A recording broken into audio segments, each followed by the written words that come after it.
Does the gentleman from Texas rise? I ask unanimous consent to take my 5 minutes at this time. Without objection, the gentleman is recognized for 5 minutes. Thank you, Mr. Speaker. WikiLeaks' release of classified information has generated a lot of attention worldwide in the past few weeks.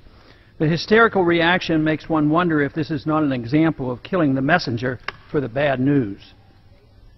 Despite what is claimed, information so far released, though classified, has caused no known harm to any individual, but it has caused plenty of embarrassment to our government. Losing a grip on our empire is not welcomed by the neoconservatives in China. That Saudi Arabia is a principal supporter and financier of Al-Qaeda, and this should set off alarm bells since we guarantee its Sharia-run government. This emphasizes even more the fact that no Al-Qaeda existed in Iraq before 9/11, and yet we went to war against Iraq based on the lie that it did. It has been charged by self-proclaimed experts that Julian Assange, the internet publisher of this information, has committed a heinous crime deserving prosecution for treason and execution or even assassination. But should we not at least ask how the U.S. government can charge an Australian citizen with treason for publishing U.S. secret information that he did not steal? And if WikiLeaks is to be prosecuted for publishing classified documents, why shouldn't the Washington Post, the New York Times, and others that have also published these documents be prosecuted? Actually, some in Congress are threatening this as well. The New York Times, as a result of a Supreme Court ruling, was not found guilty in 1971 for the publication of the Pentagon Papers. Daniel Ellsberg never served a day in prison for his role in obtaining these secret documents. The Pentagon Papers were also inserted into the congressional record by Senator Mike Gravel, with no charges being made of breaking any national security laws. Yet the release of this classified information was considered illegal by many, and those who lied us into the Vietnam War and argued for its prolongation were outraged. But the truth gained from the Pentagon Papers revealed that lies were told about the Gulf of Tonkin attack, which perpetuated a sad and tragic episode in our history. Just as with the Vietnam War, the Iraq War was based on lies.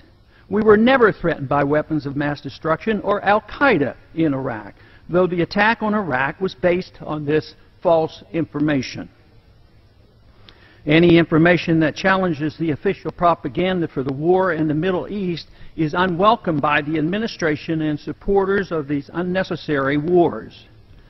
Few are interested in understanding the relationship of our foreign policy and our presence in the Middle East to the threat of terrorism. Revealing the real nature and goal of our presence in so many Muslim countries is a threat to our empire, and any revelation of this truth is highly resented by those in charge. Questions to consider. Do the American people deserve to know the truth regarding the ongoing war in Iraq, Afghanistan, Pakistan, and Yemen?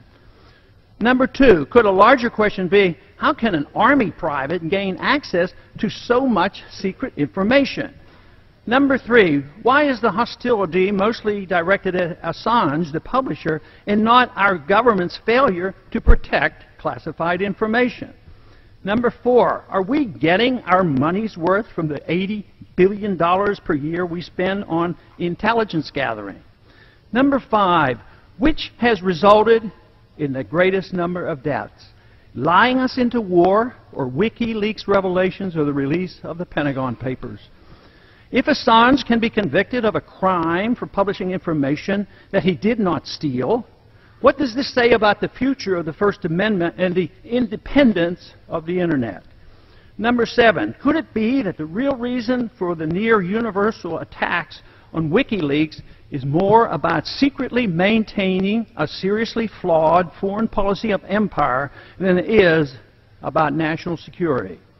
Number eight, is there not a huge difference between releasing secret information to help the enemy in the time of declared war, which is treason, and the releasing of information to expose our government lies that promote secret wars, death, and corruption. Number 9, was it not once considered patriotic to stand up to our government when it's wrong? Thomas Jefferson had it right when he advised, "Let the eyes of vigilance never be closed." And I yield back the balance of my time.